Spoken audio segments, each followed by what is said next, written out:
Hello দর্শক, আসসালামু আলাইকুম। আজকে আমি আপনাদেরকে তৈরি করে দেখাবো ক্রিম ছাড়া ভ্যানিলা আইসক্রিম। ক্রিম ছাড়া এই আইসক্রিমটা খেতে অনেক মজার হয় আর খুব সহজে এবং অল্প উপকরণে তৈরি হয়ে যায়। তো আশা করছি ভিডিওটা আপনাদের ভালো লাগবে আর পুরো ভিডিওটা দেখবেন, তাহলে পুরোটা ভালো বুঝতে পারবেন। তো প্রথমে আমি এখানে 1 লিটার দুধ নিয়েছি। এবার এই দুধে আমি দিয়ে দেবো স্বাদ মতো চিনি। আমি এখানে হাফ কাপ মতো চিনি ব্যবহার করছি।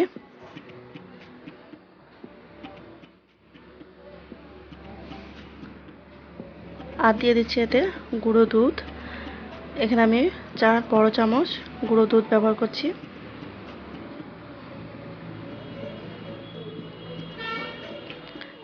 আর এতে দিয়ে দেবো আমি 2 চা চামচ কর্নফ্লাওয়ার।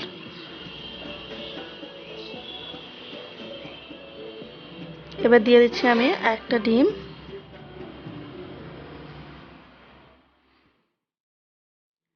তারপরে এই সব কিছু উপকরণকে একসঙ্গে ভালো করে মিশিয়ে দিচ্ছি।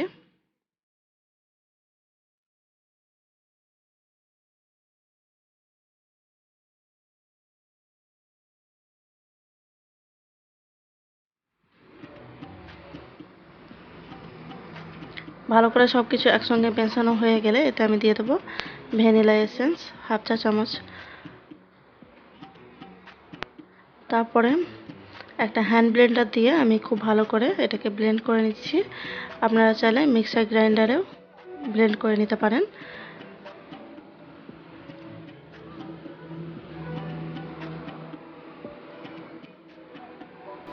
তো আমি 1 মিনিট ধরে খুব ভালো করে এটাকে ব্লেন্ড করে নিয়ে গ্যাসের উপরে বসিয়ে দিয়েছি। এবার গ্যাসটা অন করে হাই আছে অনবরত নাড়াচাড়া করে এটাকে জাল করে ঘন করে নিতে হবে। নাড়ানো একদমই বন্ধ করা যাবে না, নাড়ানো বন্ধ করলে তলায় লেগে যাবে। যখন একটু একটু ঘন হয়ে আসবে দুধটা, তখন আঁচটা মিডিয়াম করে দেবেন। তো অনবরত জাল করে আমি দুধটা ঘন করে নিয়েছি। আর দুধটা যখন এরকম ঘন হয়ে যাবে তখন গ্যাসটাকে অফ করে দিতে হবে। এর থেকে বেশি ঘন করা যাবে না, কারণ এটা ঠান্ডা হওয়ার পরে আরও ঘন হয়ে যাবে।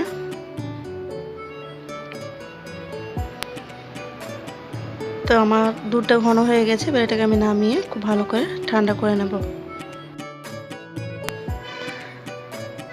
আমার আইসক্রিমের মিশ্রণটা খুব ভালো করে ঠান্ডা হয়ে গেছে, দেখতে পাচ্ছেন। আমি বলেছিলাম এর থেকে বেশি ঘন করব না, তো আমি এর থেকে বেশি ঘন করিনি, তাও ঠান্ডা হওয়ার পর অনেকটাই ঘন হয়ে গেছে। তো আমি যেরকম দেখিয়েছিলাম দুধটা ঘন, সেরকমভাবে দুধটা ঘন করবেন, নাহলে ঠান্ডা হয়ে যাওয়ার পরে আরও ঘন হয়ে যাবে।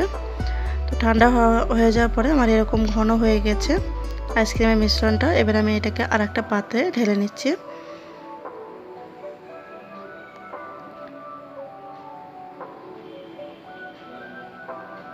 অন্য পাত্রে ঢেলে নেওয়ার পরে আমি এটাকে আরও একবার ধরে ব্লেন্ড করে নেব। আর 1 মিনিট ধরে আমি এটাকে ব্লেন্ড করব। হ্যান্ড ব্লেন্ডার দিয়ে আমি ব্লেন্ড করছি, আপনারা মিক্সার গ্রাইন্ডারেও ব্লেন্ড করে নিতে পারেন।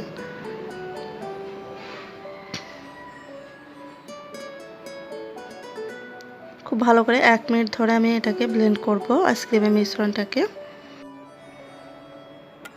আমার ব্লেন্ড করে নেওয়া হয়ে গেছে। ব্লেন্ড করার পরে মিশ্রণটা কেমন হয়েছে আমি একটু দেখিয়ে দিচ্ছি।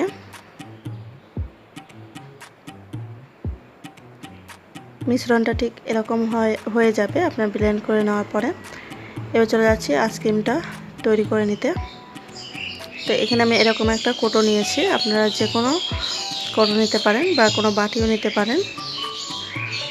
এবারে কোটোর ভিতরে আমি পুরো আইসক্রিমের মিশ্রণটা দিয়ে দিচ্ছি। আপনারা চাইলে ছোটো ছোটো বাটিতেও এই আইসক্রিমটা বসিয়ে নিতে পারেন। আইসক্রিমটা ঢেলে দেওয়ার পরে, আইসক্রিমের মিশ্রণটা ঢেলে দেওয়ার পরে আমি ঢাকনাটা লাগিয়ে এটাকে ডিপ ফ্রিজে রেখে দেবো সারা রাতের জন্য।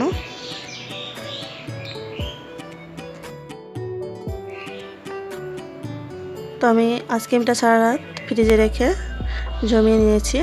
8 থেকে 10 ঘন্টার মধ্যে দেখবেন আইসক্রিমটা জমে সেট হয়ে যাবে। তো আইসক্রিমটা এবার আমি একটু কেটে দেখাবো যে আইসক্রিমটা কেমন ক্রিমি হয়েছে।